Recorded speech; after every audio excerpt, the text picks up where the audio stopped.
I don't know if in any sports broadcasting has ever been a father-daughter opportunity for broadcasting. So I hope we are the first. It'd be a great thing. Jerry taking some offense, heads down the court. Off of Jerry, great defense by Taiwan to clear it over the corner. And Pico will take the kick coming out. I'll tell you what, we haven't seen the ball down this end in a long time. Look at Pico. That was just a great kick, and just Eric can't make it. You know, that's where that speed restriction comes into force. He's accelerating as fast as he can, but the ball moves faster than 6.2 miles an hour. But they got it down further, and they're happy to have it down on this side. That's right. Beautiful kick back by Keith across court, and it'll be out of bounds again. A trade. Trade is back and forth. That's right. Now Antonio with the kick. Oh, looks like San Jose. Omar, this is going to be a back and forth game. I have a feeling that San Jose came out with some new fire. Absolutely. This is where they decide how much they want. Pico over, straight through the hole again. This is like a crisscross game here. We could do this all day, yeah. The rest are loving it. They just keep running up and down. See, they have Omar back in the center. With Omar's a great center. He's played center, right, left, but you know he's a dominant. He's one of those players that can control the way that the game is played while you're playing it, and that takes a lot of skill, a lot of leadership by example. He's just a great player. You know, I've seen all the San Jose games, and this is the first time I've seen Keith out here on the court other than playing goalie. So interesting change. That's a great observation. Off of Omar, Keith's going to get involved in the play. Tries to get around Taiwan, down the line, and the ball's out. Energy ball. Now San Jose, they lost.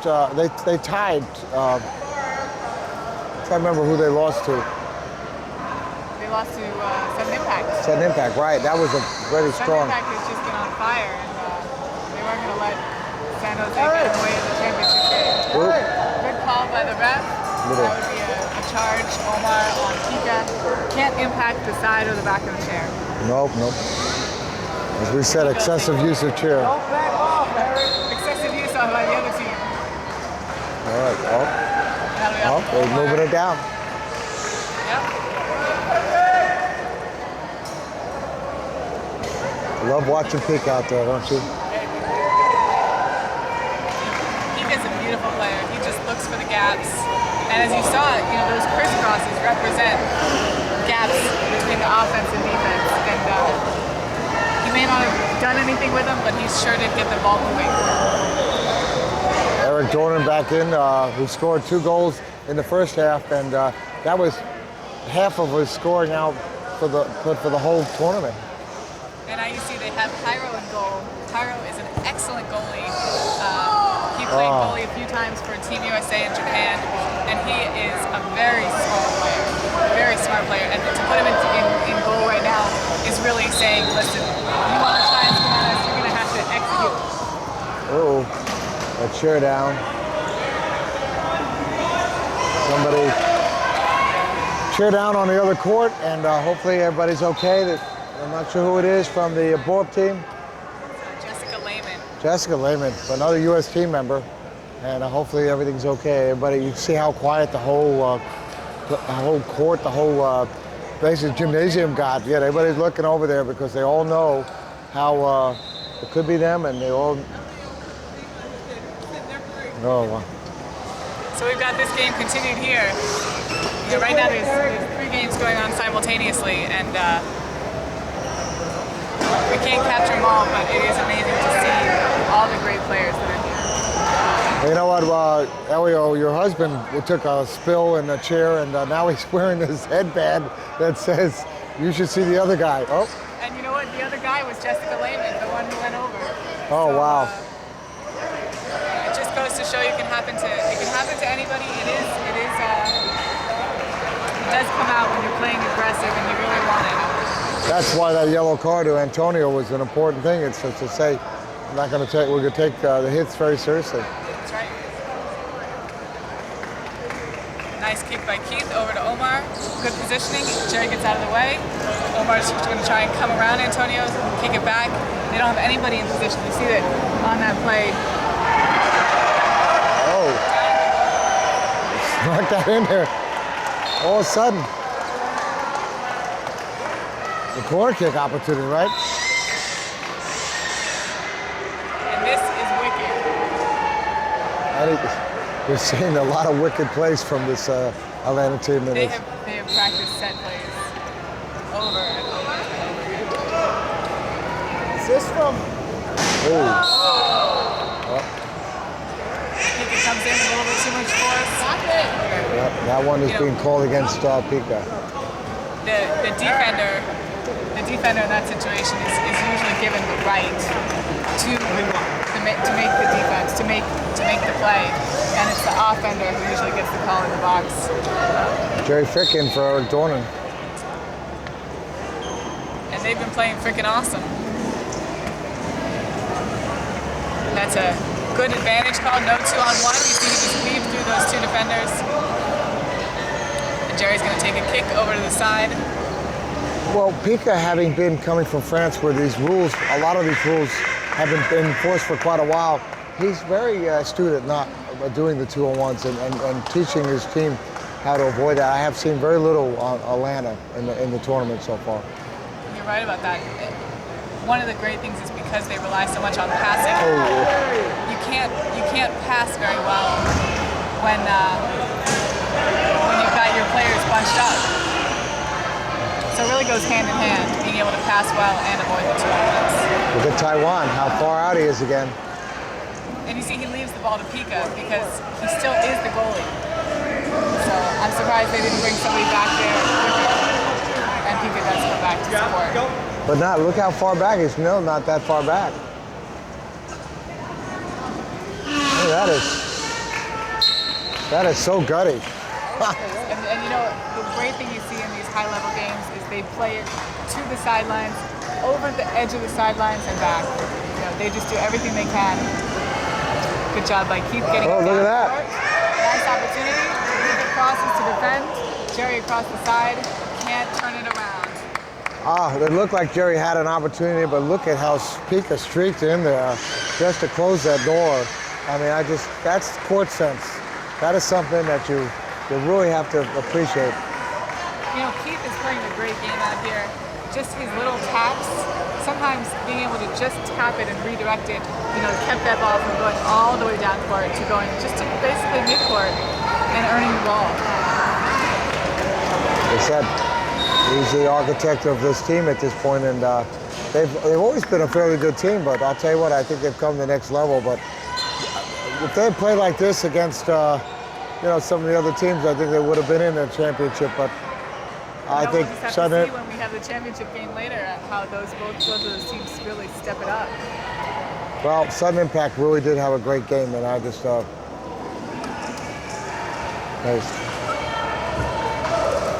and the great thing about soccer, the reason that you play the game is because any team can win it on any given day. So you play those games over again, maybe you can't win it 9 out of 10, but that one opportunity that you can win happens, and the whole tournament changes. Ooh, there's a rocker. Jerry got rocked that time. And that should be a synergy ball. It looks like it is. That was a dual hit. Omar on one side, Jerry on the other, and as well as a 2-on-1. A 2-on-1, right. Nice speed.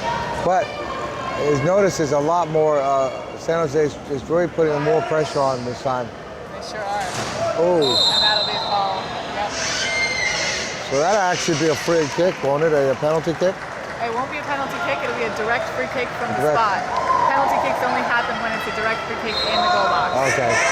Good. Glad that you were able to explain that to me and to the rest of our ex-Sable audience.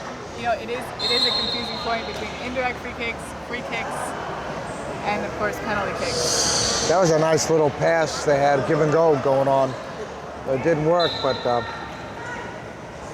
think one of the few shots on goal we've seen. And you can Well played by Hyro very there. nice play by Hyro. Get that ball out of there, give him some breathing room. And it brings it to midcourt.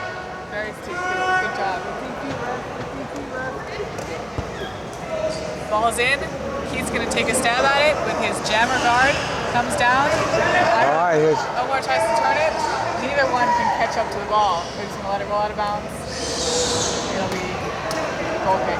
Again, Pika following the ball right down on the right between it and the goal, just in case, keeping that door closed. Yeah, you never want to stop until the ball is completely out of bounds. Substitution. Jake coming out. Pika, the coach, calling out the substitutions from the court. Yes. Jake graduated high school. He's a full-time soccer player at this point, and that's what it is. You know what? He is great. He tried out for Team USA as well, one of the top 20 at that time in the country, and he continues to improve his skills. All right. A great player. And there Corbett's in. Corbett O'Toole's in with Paul Bauer. They've substituted, and they have the right wing. Oh, backing in. Almost. Oh, Chris Faria.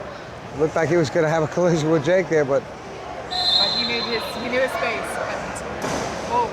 There's Corbett. Corbett didn't stop. But Antonio recovers, comes around. He's going to try and kick the ball. Misses, and it'll be off of Chris. Yep. Atlanta ball.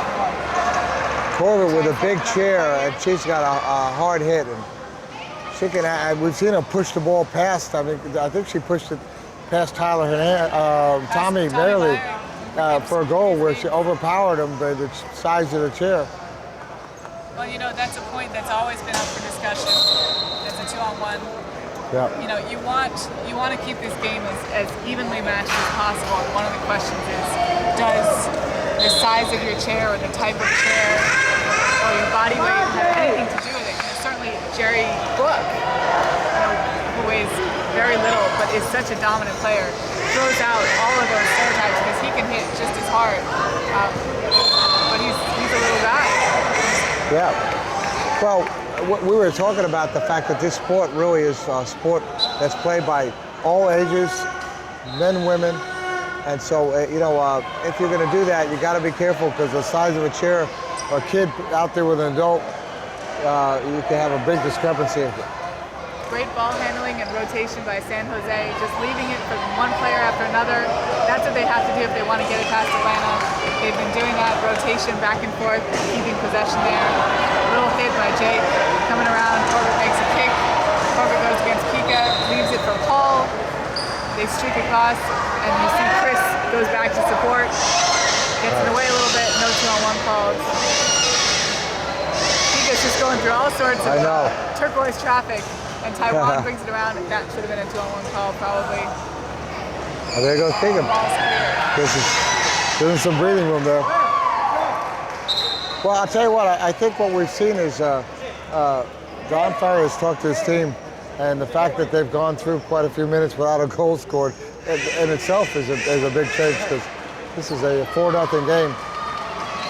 Dakota Smith, and Dakota, she's at Kennesaw State, going for international business, and she makes all 3 practices. This team practices Atlanta 3 times a week, and she doesn't miss one, and I'm sure that takes a lot of work, plus going to school.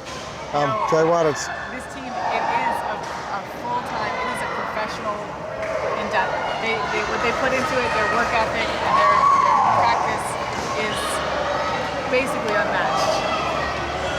Again, a very dangerous situation here. Yep, we've got ball handling, Paul with Taiwan. 2 great ball handlers. Taiwan's going to try and strip it back. Paul's right on top of it. They strip it. Corbett in position. Pika a little bit further back. Pika comes in and rescues it. We're going to go on and on. And Taiwan heads back to the goal. And they won that battle. They got the ball. You will see Pika, Taiwan, Antonio, they know how to win the ball. She's going to chase it out, but it'll be Atlanta ball. Oh, sorry. San Jose ball. She just couldn't get to it in time. And we don't want to miss our sponsor, Mobility, the number 4, Kids, mobility4kids.com. Your place for some of the most incredible. Oh, that was not what they had planned. Is that considered a shot on their own goal? It would be. Great ahead coming in. And Paul comes back to the goal position. That's a 2-on-1. That's a 2-on-1? You see, the goalie was out of the box. Yeah. When the goalie is out of the box, he loses those rights to the 2-on-1 right of the goalie. So he just came a little bit too far out and trying to defend that. And they got Jenny Mitchell back in. I noticed that. And we're going to see another wicked play here. Here it is. Oh, missed by Taiwan. Sent in. Antonio trying to streak it across to Dakota. Dakota's going to take a hit back. Rebounds between the San Jose players. Dakota's going to ball handle, try and bring it back into goal. Corbett's there to support. That would be a little bit too close there between those two San Jose players. But the refs give it the right of way, I guess. Right. Interesting. Here Pika was back, letting Taiwan be in there. And look again, he's like almost playing goalie by default. You know what? Pika is a very willing player to allow others. Oh, shot! What a block on that. I'll tell you what, Ed Gear came in at the last second. That shot looked like that was going to go and it hit the post. That was wicked. You know what? It just shows what a great defense. This half, we've been playing for 20-something minutes with no goals. One streaks across. Another. It'll be a quarter kick. Another tough defense there by Ed Gear. So Pika, even though he's probably one of the greatest players here, is more than willing to let other players step in and do it on their own. And that's just great to see. Really working to train them.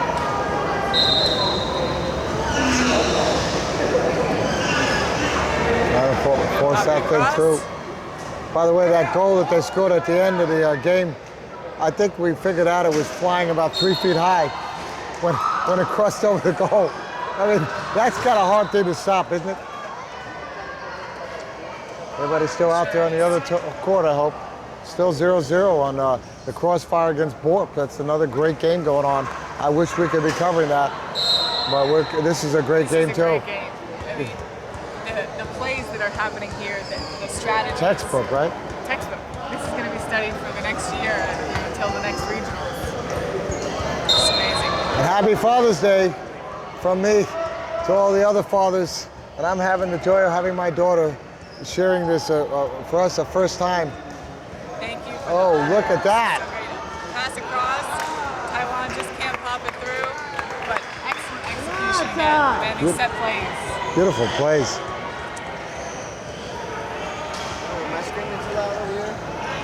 We've got JP Piedrahita here joining us. Assistant coach for Atlanta. To the game Is JP going to take his shirt off at the end of this game and go running on the court? Unfortunately, it's not the championship, but at least we get the privilege of elevating the sport of power soccer and being here. So I think I'll pass on the shirt thing. Well, thank you, JP. You've done a great job with this team this year and joining in power soccer. You picked it up so quickly. Thank you. Pressure's back on again. Here we are, back down in the court, and Atlanta's not ready to end at 4-0. We'll see what they can pull out in this last minute and a half. As we enter clock on the referee's watch. Wow. It's going to come all the way back down, and that'll be a goal kick coming back. So Atlanta's going to send it back up court. San Jose being shut out here. You know they want to get a goal in, at least. No team wants to go through shutout, especially against a team in the third place game. Pika's going to try and drive it by, brings it around, stopped by Ginny, coming around. Pika's going to set up the play, try and pass, sends it over towards Dakota. Antonio's going to rebound it up. Corbett comes in, pops it back. Taiwan makes a great kick over. Oh, Dakota just missed her. What a great risk that Taiwan took, not to just defend it, but to set up another offense. And it's such a big kick too. He just really came around and whacked that ball.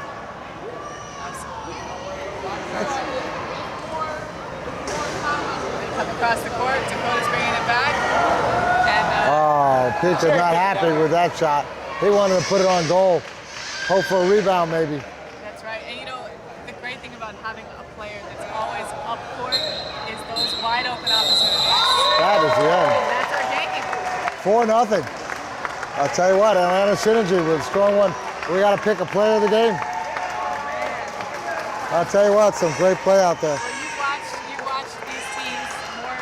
I want you to pick who you think will be. Well, I got a couple of people that I think are definitely good. I'm going to say that, you know, Eric with his 2 goals, he was definitely a pick. Pika for his generalship was fantastic. You know, Taiwan coming out from the goalie. I mean, it was really such a team effort. Antonio Hernandez. I don't know. Give me I'd really say between Eric and Taiwan, both stellar players, really dominated this game. And I think Eric scored a lot. I think Taiwan was the grounder of the 2 of them. So I'd be happy with either of them. I think All they're right. great players. Well, that's a tough one, isn't it? We'll be right back with the post-game interview. We're gonna